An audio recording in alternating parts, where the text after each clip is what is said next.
Welcome to money management channel. வீக்ல பாத்தீங்க அப்படின்னா விப்ரோ ஸ்டாக் நல்ல ஒரு ஹைக்கை கொடுத்துச்சு.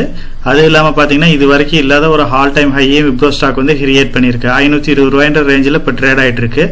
1 இயருக்கு முன்னாடி பாத்தீங்க அப்படின்னா இந்த ஸ்டாக் 350 ரூபாய்ன்ற ரேட்ல தான் ட்ரேட் ஆயிட்டு இருந்துச்சு. இப்போ வச்சிருக்கிறது எல்லாத்துக்குமே ஒரு ஹியூஜான ரிட்டர்னை வந்து இந்த விப்ரோ ஸ்டாக் கொடுத்துருக்கு. இப்போ ஹோல்ட் பண்றவங்க இதை கண்டினியூ பண்ணலாமா, இல்ல புதுசா இதுல யாரு பை பண்ணணும்னு நினைக்கிறவங்க என்ன பண்ணலாங்கிறத பத்தி இந்த அனலைஸ் பண்ணிட்டு மார்க்கெட்ல இப்ப கவனிக்க வேண்டிய ஸ்டாக்ஸ், அதாவது HDFC பேங்க் வந்து இது வரைக்கும் இல்லாத ஒரு 52 வீக் லோவை கிரியேட் பண்ணிருக்கு. IDFC ஃபர்ஸ்ட் பேங்க்லயும் டாடா மோட்டார்ஸ்லயும் இன்னொரு மெஜர் ஆர்பிட்ராஜ் பெனிஃபிட் இருக்கு. ஸோ இதை கன்சிடர் பண்ணலாமாங்கிறத பத்தி தான் அனலைஸ் பண்ண போறோம்.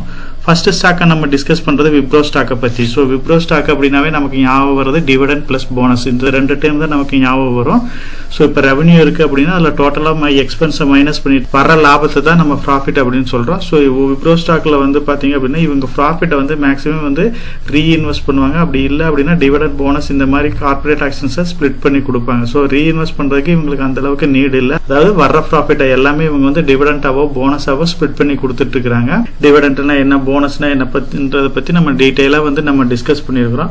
விப்ரோ ஸ்டாக்கை பொறுத்தவரை 2 கார்பரேட் ஆக்ஷன்ஸ்க்கும் ரொம்ப ஃபேமஸான ஸ்டாக்ஸ், அதாவது டிவிடெண்ட் கொடுக்கறதுலயும் சரி போனஸ் இஷ்யூ பண்றதுலயும் ரொம்ப ஃபெமிலியரான கம்பெனியா இருக்கு. நம்ம சேனல்லே பாத்தீங்க அப்படின்னா விப்ரோ ஸ்டாக் வந்து ஒரு லாங் டேர்முக்கு ஹோல்ட் பண்ண வேண்டிய ஒரு ஸ்டாக் தான் அப்படிங்கிற மாதிரி டிஸ்கஸ் பண்ணிருக்கோம். அதுக்கப்புறம் பாத்தீங்க அப்படின்னா பைபேக்கை பத்தி டீடைலா டிஸ்கஸ் பண்ணிருக்கோம். ரீசெண்டா லாஸ்ட் இயர்ல பாத்தீங்க அப்படின்னா விப்ரோ ஸ்டாக் வந்து 360 ரூபாய் 70 ரூபாய் ரேஞ்சில் இருக்கிறப்ப 440 ரூபாய்க்கு ஒரு பைபேக் ஆஃபர் பண்ணாங்க. அதுல எல்லாத்துக்குமே ஒரு ஹியூஜான பெனிஃபிட் கிடைச்சிருந்துச்சு. ஸோ எக்ஸிஸ்டிங் ஷேர் ஹோல்டர் இருக்கிறவங்களுக்கு விப்ரோ ஸ்டாக் வந்து ரேட் வந்து கம்மியானாலும் நல்ல ஒரு ரிட்டர்னை கொடுத்துக்கிட்டு தான் இருக்கு. அதே மாதிரி பைபேக்ல எப்படி எஃபெக்டிவா பார்ட்டிசிபேட் பண்றது, கண்டினியூவா வந்து போனஸ் டிவிடெண்ட் கொடுக்குற ஸ்டாக்ஸ் வந்து எது நமக்கு பெனிஃபிட் ஆகுங்கிறத பத்தி டிஸ்கஸ் பண்ணியிருக்கோம். மெயினா வந்து பாத்தீங்க அப்படின்னா டிவிடெண்ட்டுக்கு வந்து நம்ம வந்து டாக்ஸ் பே பண்ற மாதிரி இருக்கு. இதே மாதிரி ஷேர்ல பைபேக் இந்த மாதிரி ஆஃபர் பண்ணாங்க அப்படின்னா அதுக்கு வந்து அந்த கம்பெனியே வந்து டாக்ஸ் பே பண்ணிட்டு நமக்கு கொடுக்கறதுனால நம்ம பே பண்ண தேவையில்லை. ஸோ டிவிடெண்ட்டை பொறுத்த வரைக்கும் டிவிடெண்ட்டை விட பைபேக் ஆஃபர் பண்ற கம்பெனிஸ்க்கு நம்ம ப்ரிஃபரன்ஸ் கொடுத்தோம் அப்படின்னா டாக்ஸ் ரிலீஃப் வந்து நம்ம ஈஸியா எடுத்துக்க முடியும். அதனால வந்து இந்த ஸ்டாக் வந்து பைபேக் இயர் பை இயர் நல்லா ஆஃபர் பண்றது நமக்கு ஒரு பெரிய அட்வான்டேஜஸா தான் நம்ம பார்க்கணும். விப்ரோ ஸ்டாக்கை பொறுத்த வரைக்கும் ஒரு மல்டி பேக்கர் ஸ்டாக்கா தான் இருந்து ஹியூஜான ஒரு காம்பவுண்டிங் கொடுத்துருக்கு. அதாவது 1980 வந்து ஒரு 100 ஸ்டாக் நம்ம பை பண்ணியிருந்தோம் அப்படின்னா இவங்க கொடுத்த போனஸ் பிளஸ் ஸ்டாக் ஸ்பிளிட் இது எல்லாமே கன்சிடர் பண்ணோம் அப்படின்னா 2,56,00,000 ஷேரா வந்து இப்ப கன்வெர்ட் ஆயிருக்கும்.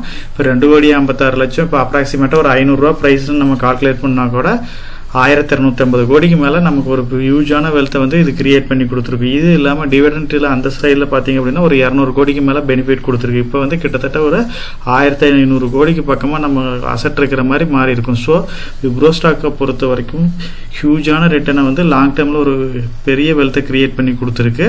விப்ரோ ஸ்டாக்கை பொறுத்த வரைக்கும் இதோட ஷேர் ஹோல்டிங் பேட்டர்ன் வந்து கொஞ்சம் ஸ்ட்ராங்கா தான் இருக்கும். எப்பயுமே இதுல ப்ரொமோட்டர் பாத்தீங்க அப்படின்னா 73% பக்கமா இருக்காங்க. FII வந்து ஒரு 7% இருக்காங்க. DII வந்து ஒரு 10% இருக்காங்க. பப்ளிக்ட்ட ஒரு 10% இருக்கு. அதர்ஸ்ட்ட வந்து 0.18 இருக்கு. ஸோ ஸ்ட்ராங்கான ப்ரொமோட்டர் ஹோல்டிங் இருக்கிறது இந்த ஒரு வரைக்கும் இந்த கம்பெனிக்கு பெரிய அட்வான்டேஜஸா இருக்கு. நிறைய கார்பரேட் ஆக்ஷன்ஸ் இப்போ போனஸ் ஆகட்டும், ஸ்பிளிட் ஆகட்டும், பைபேக் இந்த மாதிரி ஈவெண்ட் எல்லாமே இவங்க ஈஸியான டெசிஷன் எடுத்து அதை எக்ஸிக்யூட் பண்ண முடியுது. இப்போ ரீசெண்டா தான் வந்து பாத்தீங்க அப்படின்னா விப்ரோ ஸ்டாக்ஸ்ல வந்து நிறைய மெர்ஜர் ப்ராசஸ் எல்லாமே நடந்துட்டு இருக்கு. இப்போ ரீசெண்டா வந்து பாத்தீங்க அப்படின்னா யூஎஸ்ல இருக்கிற ஒரு டெக் கம்பெனி, அதாவது இன்சூரன்ஸ் பேஸ் பண்ண கம்பெனி வந்து இவங்க அக்வயர் பண்ண போறாங்க. ஏஜின் குளோபல்ன்ற கம்பெனி வந்து 66 மில்லியனுக்கு வந்து இப்போ பை பண்ண போறாங்க. ஸோ இது எல்லாமே விப்ரோ ஸ்டாக் ஒரு அடிஷனல் பெனிஃபிட்டா தான் பார்க்க போகுது. இது இமீடியட்டா ஒரு ரிட்டர்னை கொடுக்கலினாலும் வரப்போற காலாண்டுல இது எல்லாமே நல்ல பெனிஃபிட்டை கொடுக்க போகுது. அது இல்லாம விப்ரோ ஸ்டாக்கை பொறுத்த வரைக்கும் இதோட சப்சிடரி கம்பெனியா ஒரு 5 கம்பெனிஸ் இருக்கு. அது எல்லாமே விப்ரோ கம்பெனி கீழே மெர்ஜ் பண்ண போறாங்க. Wipro HR services India private limited, Wipro Overseas IT service private limited, Wipro technology product service private limited, Wipro trademark holding limited, Wipro VLSI design service India private limited. இது எல்லாமே வந்து விப்ரோ கீழே இருக்கிற சப்சிடரி கம்பெனியா இருக்கு. இது பெரிய லெவல் கம்பெனியா இல்ல அப்படின்னாலும் இது விப்ரோ கம்பெனியோட மெர்ஜ் ஆகிறப்போ கொஞ்சம் ஸ்ட்ரென்தன் ஆகும் விப்ரோ கம்பெனிக்கு. ஸோ விப்ரோ கம்பெனி வந்து ஃபியூச்சர்ல வந்து கிளியரான விஷன் மிஷனோட இருக்காங்க. ஃபியூச்சர்ல வந்து நல்ல பெனிஃபிட்டை கொடுக்கணுங்கிறதுக்கோசரம் நிறைய கார்பரேட் ஆக்ஷன்ஸ் எல்லாமே எடுத்துட்டு இருக்காங்க. கூடிய சீக்கிரம் இது எல்லாமே வந்து நமக்கு ரிசல்ட்ஸா வர்றப்ப ஸ்டாக் வந்து இதுக்கு முன்னாடி இருந்த ப்ரீவியஸ் கையா அந்த 700 அந்த ரேஞ்சுக்கு போறதுக்கு நிறைய பாசிபிலிட்டிஸ் இருக்கு. ஸோ அதனால லாங் டேர்ம் பாயிண்ட் ஆஃப் வியூல விப்ரோ ஸ்டாக்ஸ் வந்து ஒரு நல்ல ரிட்டர்னை கொடுக்கக்கூடியதான். அதை சப்போர்ட் பண்ற வகையில் இந்தியாவும் மார்க்கெட்டும் இருக்கு. இந்தியா மார்க்கெட்டை பொறுத்த வரைக்கும் நம்ம 2027 பாத்தீங்க அப்படின்னா 5 ட்ரில்லியன் எக்கனாமியை ரீச் பண்ணுவோம்னு சொல்லியிருக்காங்க. அது இல்லாம IT இண்டஸ்ட்ரியை பொறுத்த வரைக்கும் நம்மளோட எக்ஸ்போர்ட் வந்து 2030 வந்து 350 பில்லியனுக்கு மேலே இருக்குன்னு இருக்காங்க. அதே மாதிரி எம்ப்ளாய்மெண்ட்டும் அப்படியே டபுள் ஆகுன்னு இருக்காங்க. ஸோ இது எல்லாமே வந்து ஐடி கம்பெனிக்கு பெரிய ஒரு பூஸ்டாக தான் பார்க்கணும். ஸோ ஐடி கம்பெனியோட க்ரோத் வந்து ஃபியூச்சரில் பிரைட்டாக இருக்கிறதுக்கு நிறைய இண்டிகேஷன்ஸ் இருக்குது. அதே மாதிரி நம்ம சேனல்லையே பார்த்தீங்க அப்படின்னா ஐடிஎஃப்சி ஃபர்ஸ்ட் பேங்க்கை பற்றி டீட்டெயிலாக டிஸ்கஸ் பண்ணியிருக்கோம். இதுக்கு உண்டான மெர்ஜர் பார்த்தீங்க அப்படின்னா ஐடிஎஃப்சி லிமிட்டடை ஐடிஎஃப்சி ஃபர்ஸ்ட் பேங்க்கையும் மெர்ஜ் பண்ண போகிறாங்க. அதுக்கு உண்டான மெர்ஜர் ஆர்பிட்ராஜ் பெனிஃபிட் இருக்குது. ஸோ அதையும் வந்து நம்ம கால்குலேட் பண்ணியிருக்கிறோம். இப்போ ஐடிஎஃப்சி ஃபர்ஸ்ட் பேங்க் வந்து ஒரு லாஸில் இருந்தால் கூட ஐடிஎஃப்சி ஃபர்ஸ்ட் பேங்கை புக் பண்ணிட்டு அதுக்கு ஈக்குவலண்டாக வந்து ஐடிஎஃப்சி லிமிட்டடை கன்சிடர் பண்ணால் அந்த லாஸை ரெக்கவர் பண்ணலான்ற மாதிரி நிறைய ஐடியாஸ் எல்லாமே டிஸ்கஸ் பண்ணோம். அதே மாதிரி டாடா மோட்டாரை பொறுத்த வரைக்கும் ஒரு அட்ராக்டிவான ப்ரைஸில் தான் இருக்குது. கார்பரேட்டை பொறுத்த வரைக்கும் இவங்க வந்து அதர் கம்பெனிஸை கம்பேர் பண்ணுறப்ப ஈவியில் வந்து இவங்க தான் ஃபாஸ்ட்டாக க்ரோ ஆகிறாங்க. அது இல்லாமல் பிஇ ரேஷியோ பிரகாரம் கொஞ்சம் வந்து கம்மியான கம்பெனியாக இருக்குது. லாங் டேர்ம் பாயிண்ட் ஆஃப் வியூவில் இது ஒரு நல்ல வெல்த்தை கொடுக்கக்கூடிய கம்பெனியாக தான். டாடா மோட்டாரை பொறுத்த வரைக்கும் அதோட கடன் தான் வந்து ஒரு பெரிய ப்ராப்ளம். அந்த கடனுமே இன்னும் 4 to 5 இயர்ஸில் எல்லாமே கம்மி பண்ணிடுவோன்னு இருக்காங்க. அப்படி பார்த்தீங்க அப்படின்னா இவங்களோட ஜாக்வார், லேண்ட் ரோவர் இந்த மாதிரி ஃபாரின் கம்பெனியோட growth இப்போ நல்லா இருக்கு. ஸோ இந்த ஈவெண்ட் எல்லாம் பார்க்குறப்ப டாடா மோட்டார் வந்து ஃபியூச்சரில் வந்து எக்ஸலண்ட்டாக பர்ஃபார்ம் பண்ணுறதுக்கு நிறைய பாசிபிலிட்டிஸ் இருக்குது. நெக்ஸ்ட் ஸ்டாக்னு பார்த்தீங்கன்னா ஹெச்டிஎஃப்சி. ஸோ இப்போ ஹெச்டிஎஃப்சி பார்த்தீங்க அப்படின்னா ஹெச்டிஎஃப்சி லிமிடெட் ஹெச்டிஎஃப்சி பேங்க்கும் மெர்ஜர் ஆச்சு. இந்த மெர்ஜருக்கு அப்புறம் பார்த்தீங்கன்னா அப்படின்னா ஒரு 2 quarters வந்து ரிசல்ட்ஸ் கொடுத்துருக்காங்க. எல்லாமே வந்து அட்ராக்டிவான ரிசல்ட்ஸ் தான் இருக்குது. இருந்தாலுமே மார்க்கெட் வந்து இன்னும் அது ஜஸ்டிஃபை பண்ணாமல் இருக்குது. இவங்களுக்கு இருக்கிற ப்ராப்ளமே இப்போ வந்து எஃப்ஐஐ செல்லிங் தான் மெயின் ப்ராப்ளமாக இருக்குது. அது இல்லாமல் வந்த ரிசல்ட்ஸ் எல்லாமே வந்து மார்க்கெட் எக்ஸ்பெக்ட் பண்ண அளவுக்கு இல்லாதனால இப்போ கொஞ்சம் ப்ராப்ளத்தில் இருக்குது. ஸோ எஃப்ஐஐ கண்டினியூஸாக செல் பண்ணுறதுனால இந்த ஸ்டாக் வந்து கொஞ்சம் வந்து ஃபால் ஆகிட்டே தான் இருக்கு. ஹெச்டிஎஃப்சி பேங்க் எல்லாமே ஒரு குவாலிட்டியான பேங்க். எப்படி வந்து 1 இயருக்கு முன்னாடி விப்ரோ ஸ்டாக்கை நம்ம டிஸ்கஸ் பண்ணோமோ இது வந்து ரொம்ப வேல்யூ கம்மியாக இருக்கு, கன்சிடர் பண்ணலாம் அப்படின்ற மாதிரி நம்ம சொன்னோம். அதே மாதிரி இப்போ நல்ல வேல்யூ இருக்கு. ஸோ ஹெச்டிஎஃப்சி பேங்க்கும் பார்த்தீங்கன்னா 1300 பிரேக் பண்ணுது அப்படின்னா டெஃபினட்டாக இதில் பார்ட்டிசிபேட் பண்ணுங்க. 1 or 2 இயர்ஸில் இந்த ஸ்டாக் எல்லாமே நல்ல க்ரோத்தை கூடியது. பேங்கிங் செக்டர்லேயே பார்த்தீங்க அப்படின்னா இவங்க தான் மார்க்கெட் லீடராகவும் டாப் பிளேயராக இருக்கிறாங்க. ஸோ சர்வீஸ் செக்டர் இல்லாமல் இந்தியாவோட க்ரோத்தே இருக்காது. அதனால லாங் டேர்ம் பாயிண்ட் ஆஃப் வியூவில் ஹெச்டிஎஃப்சி பேங்கை டெஃபினட்டா நீங்க வந்து கன்சிடர் பண்ணலாம். இப்போ நம்ம டிஸ்கஸ் பண்ண இந்த ஸ்டாக்ஸ் அதாவது HDFC bank, Tata motor, IDFC first bank, Wipro இந்த கம்பெனியை வந்து நான் பிஇ ரேஷியோ பிரகாரம் ஷார்ட் லிஸ்ட் பண்ணியிருக்கேன். இது ஃப்ரைடே அன்னைக்கே இந்த வீடியோ ரெக்கார்ட் பண்ணிட்டேன். அதனால கரண்ட் மார்க்கெட் பிரைஸ்ல லைட்டா வந்து வேல்யூஸ் வந்து சேஞ்சஸ் ஆயிருக்கும்.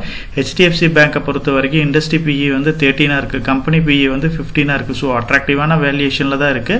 இந்த ஸ்டாக்கை பொறுத்த வரைக்கும் லார்ஜ் கேப் கம்பெனியா இருக்கு. அது இல்லாமல் மார்க்கெட் கேபிட்டல் வைஸ் சரி, மியூச்சுவல் ஃபண்ட் ஹோல்டிங் வைஸ் சரி, எல்லா இதுதான் டாப் பிளேயரா இருக்காங்க.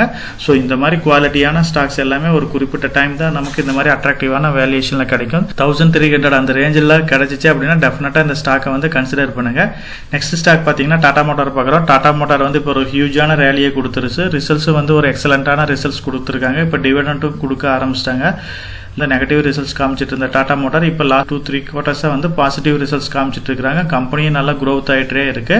அதனால இந்த கம்பெனி வந்து பிஇ ரேஷியோ வந்து பார்த்தீங்க அப்படின்னா 16 இருக்கு. இண்டஸ்ட்ரி பிஇ 22 இருக்கு. அதர் கம்பெனிஸை கம்பேர் பண்றப்போ இன்னுமே வந்து அட்ராக்டிவான வேல்யூஷன்ல தான் இருக்கு. இவங்க வந்து மார்க்கெட் லீடரா இருக்காங்க. ஈவியை பொறுத்த வரைக்கும் இவங்க தான் டாப் பிளேயரா இருக்காங்க. ஸோ இந்த கம்பெனிக்கு இருக்கிற ஒரே ப்ராப்ளம் நம்ம ஆல்ரெடி டிஸ்கஸ் பண்ண மாதிரி கடன் தான். டெப்ட் ஈக்விட்டி ரேஷியோ 2.38 இருக்கு. ஸோ இது ஒன்றை தவிர மற்றது எல்லாமே இந்த கம்பெனிக்கு வந்து எக்ஸலண்டா இருக்கு. இதே இன்னும் 4-5 இயர்ஸ்ல கம்ப்ளீட் ஆகிறப்ப அதர் கம்பெனிஸ்க்கு ஈக்குவலாக இது ட்ரேட் ஆச்சு அப்படின்னா ஒரு ஹியூஜான வெல்த்தை கிரியேட் பண்றதுக்கு நிறைய பாசிபிலிட்டிஸ் இருக்கு.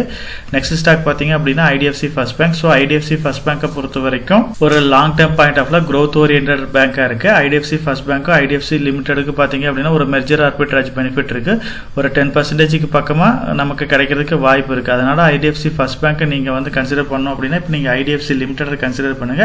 கன்வெர்ட் ஆகிறப்போ உங்களுக்கு அந்த மெர்ஜர் ஆர்பிட்ராஜ் பெனிஃபிட் கிடைக்கும். அதே மாதிரி டாடா மோட்டாரை நீங்க கன்சிடர் பண்ணோம் அப்படின்னா Tata motor DVR shares buy பண்ணீங்க அப்படின்னா அந்த கன்வர்சேஷன்ல உங்களுக்கு மெர்ஜர் ஆர்பிட்ராஜ் பெனிஃபிட் கிடைக்கும். ஸோ அதனால வந்து டாடா மோட்டார் டிவிஆரை கன்சிடர் பண்ணுங்க. விப்ரோ ஸ்டாக்கை பொறுத்த வரைக்கும் ஒரு நல்ல ரிட்டர்னை கொடுத்துருந்துச்சு. ஸோ இப்போ வந்து இது வரைக்கும் ஹோல்ட் பண்ணவங்க உண்ணாம வெயிட் பண்ணுங்க. ஐடி செக்டரோட growth நல்லா இருக்கு. ஐடி கம்பெனிஸ் வந்து நல்ல ரேலி ஆயிட்டு இருக்கு. இதுதான் வந்து நல்ல ஒரு starting. So long term point of வியூல ஹோல்ட் பண்றவங்க கண்டினியூவா அப்படியே ஹோல்ட் பண்ணுங்க. எக்ஸிஸ்டிங் ஷேர் ஹோல்டர் அப்படியே கண்டினியூ பண்ணுங்க. ஸோ ஃப்ரெஷ் என்ட்ரி அப்படிங்கிறப்போ கொஞ்சம் வெயிட் பண்ணுங்க. மார்க்கெட்ல ஏதாச்சும் ஒரு நெகட்டிவ் நியூஸ் வந்து இல்ல ஒரு மார்க்கெட் கொஞ்சம் கரெக்ஷன் ஆகுது அப்படின்னா இது வந்து ஒரு பிலோ 500 கீழே போச்சு அப்படின்னா மறுபடியும் இந்த ஸ்டாக்கை வந்து கன்சிடர் பண்ணலாம். இண்டஸ்ட்ரி பிஇ வந்து 32 இருக்கு. கம்பெனி பிஇ வந்து 24 இருக்கு. ஸோ கடன் பாத்தீங்க அப்படின்னா இந்த கம்பெனிக்கு வந்து டெப்ட் ஈக்விட்டி ரேஷியோ 0.26 இருக்கு. இதோட market capital, free cash flow இதெல்லாம் கம்பேர் பண்றப்போ இது ஒரு பெரிய கடனே கிடையாது. So long term point of வியூல விப்ரோ ஸ்டாக்கும் நல்ல ஒரு பெனிஃபிட் கொடுக்கக்கூடிய ஸ்டாக்ஸ் தான். இப்போ நம்ம டிஸ்கஸ் பண்ண இந்த 4 ஸ்டாக்ல பாத்தீங்க அப்படின்னா ஹெச்டிஎஃப்சி பேங்க் வந்து நீங்க இமீடியட்டா கன்சிடர் பண்ணலாம். டாடா மோட்டார் மோட்டாரையும் ஐடிஎஃப்சி ஃபர்ஸ்ட் பேங்கை கன்சிடர் பண்ணோம் அப்படின்னா நீங்கள் டாடா மோட்டார் டிவிஆரையும் ஐடிஎஃப்சி லிமிட்டடையும் கன்சிடர் பண்ணீங்கன்னா ஒரு 10% பக்கம் மெஜர் ஆர்பிட்ரேஜ் பெனிஃபிட் கிடைக்கும். ஸோ அது ரெண்டையுமே கன்சிடர் பண்ணுங்கள். விப்ரோ ஸ்டாக்கை கொஞ்சம் வெயிட் பண்ணுங்கள். நம்ம கரெக்டான டைம் வர்ற வரைக்கும் என்ட்ரி கொடுக்கல. எக்ஸிஸ்டிங் ஷேர் ஹோல்டர் வந்து முடிஞ்ச வரைக்கும் ஹோல்ட் பண்ணுங்கள். லாங் டேர்மில் இது நல்ல ரிட்டர்ன் கொடுக்கக்கூடிய ஸ்டாக்காக தான் இருக்கும். ஸோ அதனால இந்த கம்பெனிஸ் எல்லாமே வந்து ஃபியூச்சரில் வந்து எக்ஸலண்ட்டாக பர்ஃபார்ம் பண்ணுறதுக்கு நிறைய ஆப்பர்ச்சுனிட்டிஸ் இருக்குது. நம்ம சேனலை பொறுத்த வரைக்கும் நம்ம சேனலை வந்து சப்ஸ்கிரைப் பண்ணிட்டு ஒரு 45% பார்க்குறாங்க. சப்ஸ்கிரைப் பண்ணாமல் ஒரு 55% பார்த்துட்டு இருக்கிறாங்க. சப்ஸ்கிரைப் பண்ணாதவங்க நம்ம சேனலையும் வந்து சப்ஸ்கிரைப் பண்ணி சப்போர்ட் பண்ணுங்க. நம்ம சேனல் மெம்பர் கம்யூனிட்டியில் போர்ட்ஃபோலியோ அப்டேட், அதாவது என்னோட போர்ட்ஃபோலியோல என்ன ஸ்டாக் பை பண்றேன், என்ன ஸ்டாக் செல் பண்றேன், என்னென்ன சேஞ்சஸ் பண்ணிட்டு இருக்கேன், இதை பத்தி இன்ஃபர்மேஷன்ஸ் வந்து ஷேர் பண்ணிட்டு இருக்கேன். டெய்லி மார்க்கெட் அப்டேட் வந்து முடிஞ்ச வரைக்கும் போஸ்ட் பண்ணிட்டு இருக்கிறேன். கார்பரேட்ல என்னென்ன ஈவென்ட் இருக்கு, நம்மளோட இந்திய எக்கனாமியை பத்தி ஒரு சில யூஸ்ஃபுல்லான இன்ஃபர்மேஷன்ஸ் எல்லாமே ஷேர் பண்ணிட்டு இருக்கோம். மெம்பர் கம்யூனிட்டியில ஜாயின் பண்ணி இதை ரெகுலரா ஃபாலோ பண்ணீங்க அப்படின்னா உங்களுக்கு நாலேஜ் இம்ப்ரூவ் ஆகிறது மட்டும் இல்லாம உங்களோட போர்ட்ஃபோலியோவை ஹெல்த்தியா பில்ட் பண்றதுக்கு எல்லா வகையிலையும் சப்போர்ட்டிவா இருக்கும். இப்ப டிஸ்கஸ் பண்ண இன்ஃபர்மேஷன் எல்லாம் உங்களுக்கு யூஸ்ஃபுல்லா இருக்கும்னு நினைக்கிறேன். இந்த வீடியோ உங்களுக்கு யூஸ்ஃபுல்லா இருந்துச்சு அப்படின்னா நம்ம சேனலை வந்து சப்ஸ்கிரைப் பண்ணுங்க, நம்ம வீடியோவை லைக் பண்ணுங்க, ஷேர் பண்ணுங்க. கமெண்ட் செக்ஷன் ஓப்பனா தான் இருக்கு. ஸோ இந்த வீடியோ பத்தி உங்களோட ஒப்பீனியன் என்ன, இதுல என்னென்ன டவுட்ஸ் இருக்கு அப்படின்னு நீங்க கமெண்ட் செக்ஷன்ல போஸ்ட் பண்ணீங்க அப்படின்னா உங்களுக்கு மட்டும் இல்லாம நம்ம வியூவர்ஸ் எல்லாத்துக்குமே நல்ல ஒரு சப்போர்ட்டிவா இருக்கும். நான் ஒரு செபி ரிஜிஸ்டர்ட் அட்வைசர் கிடையாதுங்க. நம்ம சேனலில் போடுற வீடியோக்கள் எல்லாமே வந்து பார்த்தீங்கன்னா எஜுகேஷனல் ஆர் இன்ஃபர்மேஷன் பர்பஸ்க்கோசரம் போஸ்ட் பண்ணுற வீடியோக்கள் தாங்க. இன்வெஸ்ட்மெண்ட்னா கண்டிப்பாக ரிஸ்க் இருக்கும். அதனால நீங்கள் உங்கள் ஃபினான்ஷியல் அட்வைசர்கிட்ட டிஸ்கஸ் பண்ணியோ இல்லை நீங்களா ஓன் டிசிஷன் எடுத்தோ இன்வெஸ்ட் பண்ணுங்கள்.